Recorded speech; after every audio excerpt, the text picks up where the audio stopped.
పశ్చిమ గోదావరి జిల్లా ఆచంట నియోజకవర్గంలోని సిద్ధాంత గ్రామం యొక్క గ్రామ సభకు ఇచ్చేసిన గ్రామ రైతు సోదరులు, గ్రామ పెద్దలు, అలాగే వివిధ గ్రామాల నుంచి వచ్చిన రైతు సోదరులు, అలాగే సుదీర్ఘ ప్రాంతాల నుంచి వచ్చిన కార్యకర్తలు, అభిమానులు, అధికార మిత్రులు, పాత్రికేయ మిత్రులు, అలాగే ఈనాడు ముఖ్య అతిథి, ఈనాడు మన భూమి మన హక్కు కార్యక్రమానికి పెద్ద ఎత్తున రైతుల యొక్క భూమిని కాపాడాలని ఒక భూ బకాసుడైన గత ప్రభుత్వంలో జగన్ గారి యొక్క బొమ్మలతోటి రాళ్ళు, సర్వేలు, ఆఖరికి పాసబుక్కలు ఇవన్నీ కూడా భూమి మంద కాదని చెప్పి బాధపడుతున్న రైతులకి భూ హక్కును కల్పించాలి ఎట్టి పరిస్థితుల్లోనూ అని చెప్పి 3 పర్యాయాలు రెవెన్యూ సదులు గ్రామాల్లో పెట్టి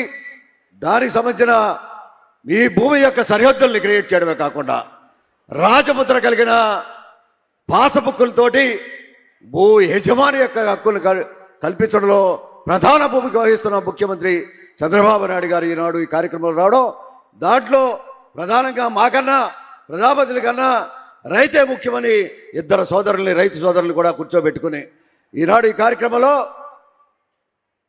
మంత్రులుగా రెవెన్యూ మంత్రి తమ్ముడు అన్నగారు సత్యప్రసాద్ గారు, ఈ కార్యక్రమంలో పాల్గొన్న ఇన్ఛార్జ్ మంత్రి రవికుమార్ గారు, జిల్లా మంత్రి ఒక జలవనరుల నిమ్మల రామానాయుడు గారు, కలెక్టర్ సోదరి నాగరాణి గారు, కేంద్ర మంత్రివర్గ సభ్యులు, స్థానిక పార్లమెంటు సభ్యులు వర్మ గారు, అలాగే నరసాపురం శాసనసభ్యులు TCLA జయలక్ష్మి గారు, ఇతర అధికార మిత్రులు, పాత్రికేయ మిత్రులందరూ కూడా హృదయపూర్వక అభినందనలు, ధన్యవాదాలు అర్పించుకుంటా ఉన్నాం.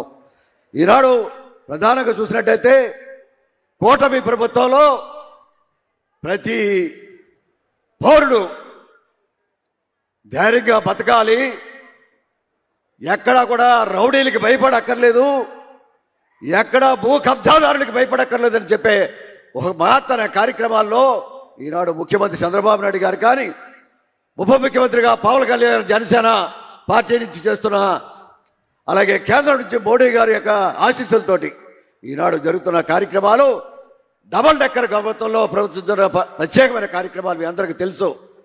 ఈనాడు ముఖ్యమంత్రి గారు వచ్చారు అంటే ఈ రాష్ట్రం ఎలాగుంది, రాష్ట్ర రైతులు ఎలాగున్నారు, రాష్ట్ర ప్రజలు ఎలాగున్నారు తెలుసుకునే కార్యక్రమంలో మన నియోజకవర్గం ఎన్నుకున్నారు. ఎందుకు ఎన్నుకున్నారు? మన బాగోగులు తెలుసుకోవడం కోసం.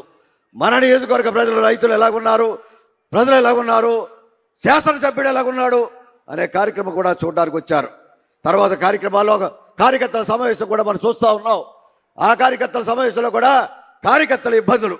ఈనాడు ఇక్కడ కార్యకర్తలు జనసేన నుంచి వచ్చారు, భారతీయ జనతా పార్టీ నుంచి వచ్చారు, తెలుగుదేశం పార్టీ నుంచి వచ్చారు, అలాగే రైతులు పార్టీలకు అతీతంగా, ప్రజలు అతీతంగా, రాజకీయాలు అతీతంగా ఈనాడు వచ్చిన ప్రతి ఒక్కరు కూడా ప్రధానంగా అభినందనలు, ధన్యవాదాలు అర్పించుకుంటా ఉన్నాం.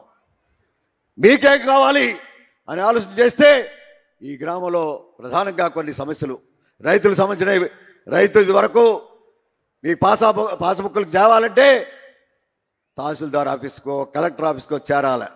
ఈనాడు మీ దగ్గరికి రెవెన్యూ వచ్చావు, PGRS కూడా మొన్న 4 వారాలు ఆచరణ నియోజకవర్గంలో పెట్టి వడగట్టారు. ప్రజలు కూడా వచ్చి ముఖ్యమంత్రి గారు తీసుకున్న నిర్ణయం ఆ నియోజకవర్గంలో వెళ్ళి కలెక్టర్ గారి అధికారులు కానీ, జిల్లా అధికారులు కానీ, ప్రజాపతి కూడా వచ్చి ఆ వేదికను అలంకరించి ఆ నియోజకవర్గంలో ప్రధానమైన సమస్యలన్నీ కూడా పరిష్కారం చేయండి అని ఒక వినూతమైన కార్యక్రమానికి హృదయపూర్వకంగా అభినందిస్తున్నాను, ధన్యవాదాలు అర్పించుకుంటా ఉన్నాం. ఇది ఒక మహత్తర కార్యక్రమాన్ని ఆయన తీసుకున్న నిర్ణయం మరువరానిదని చెప్పడానికి ధైర్యంగా ఉన్నాం. ఈనాడు అటువంటి కార్యక్రమాలు ఎప్పటికప్పుడు వినూతంగా జరుగుతూ ఉన్నాయి.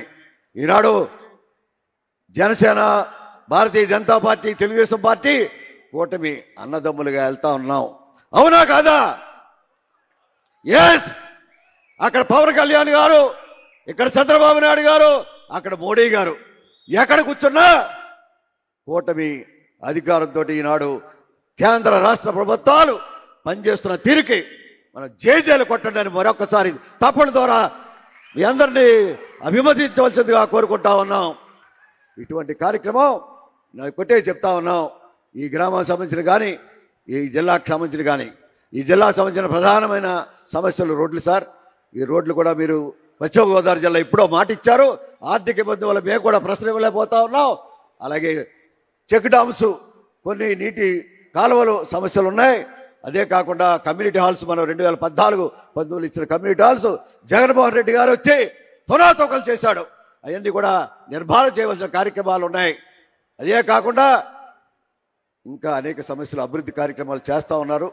మీ ఇబ్బంది మాకు అర్థమవుతుంది. కానీ ప్రజల యొక్క అభిమతం కోరికి ఈ గ్రామానికి సంబంధించిన అనేక సమస్యలు కొన్ని మీ దృష్టికి తీసుకొస్తున్నాం. వచ్చేది పుష్కరాలు సార్. 2027 జూన్ నాటికి ఈ గ్రామంలో కొన్ని సమస్యలు మీకు రిప్రజెంటేషన్ ఇస్తాం.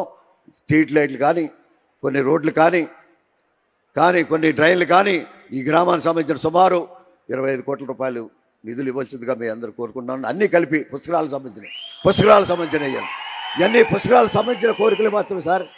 ఇవన్నీ కూడా ఇబ్బంది చెప్తా ఉన్నాం. అంటే వాళ్ళు ఇచ్చిన విన్నపం మీకు ఇస్తాం.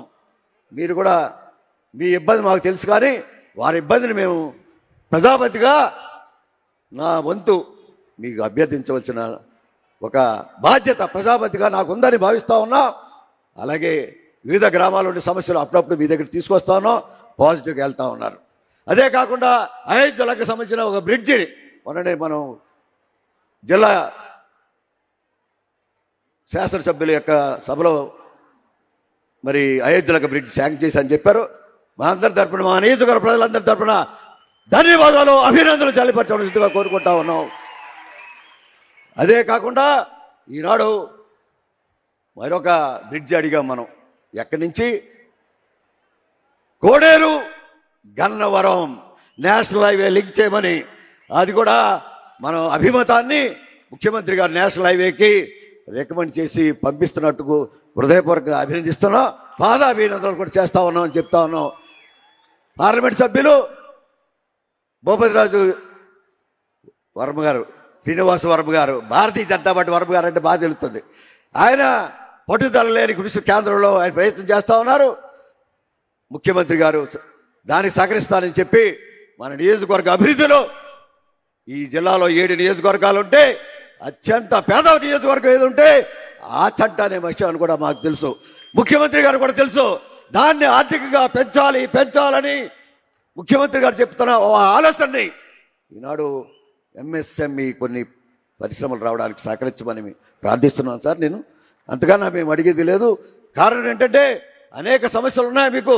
ఈ నియోజకవర్గ సమస్యలు ఆర్థికంగా జిల్లాలో అత్యంత వెనుకబడిన నియోజకవర్గం ఏది ఉంటే ఆ చంట అని చెప్పి చెప్పక తప్పదు. అయినప్పుడు కూడా రైతుల సమస్యలో మనం వచ్చిన తర్వాత రైతు పక్షపాతి ప్రభుత్వంగా పనిచేస్తున్నాం సార్. ఎప్పటికప్పుడు ధాన్యం కొంటా ఉన్నాం, ఎప్పటికప్పుడు నీరు అందిస్తా ఉన్నాం, ఎప్పటికప్పుడు తూడు తీస్తా ఉన్నాం, కాలువలు బాగు చేస్తా ఉన్నాం, నీటి సంఘాలు ప్రజాపతిని ఎన్నిక చేయబడ్డాం. ఇటువంటి కార్యక్రమాలు మరువరాని రైతుకు సంబంధించి 24 గంటల్లో రైతుల యొక్క ఖాతాలో డబ్బులు పడుతున్నాయి సార్. వారికి సంబంధించిన గోని సంచులు తిరగాలంటే 15-20 రోజులు పట్టేది. గోని సంచులు కూడా అడ్వాన్స్గా మనం సరఫరా చేస్తున్నాం అనే విషయాన్ని కూడా రైతు పక్షపాతి ప్రభుత్వం కాదా అని చెప్పాలి. అవునా కాదా? ఇది రైతు పక్షపాతి ప్రభుత్వం అని చెప్పి రౌడీలు కొండాలకి అంతమందిచ్చే పార్టీ ఏదనుంటే కూటమి ప్రభుత్వం అని చెప్పి ఈనాడు చంద్రబాబు నాయుడు నాయకత్వంలో అభిమతం హృదయపూర్వకంగా అభినందిస్తున్నాం. కాలాతీతం అవుతుంది డెఫినెట్గా. Thank you sir. Thank you very much.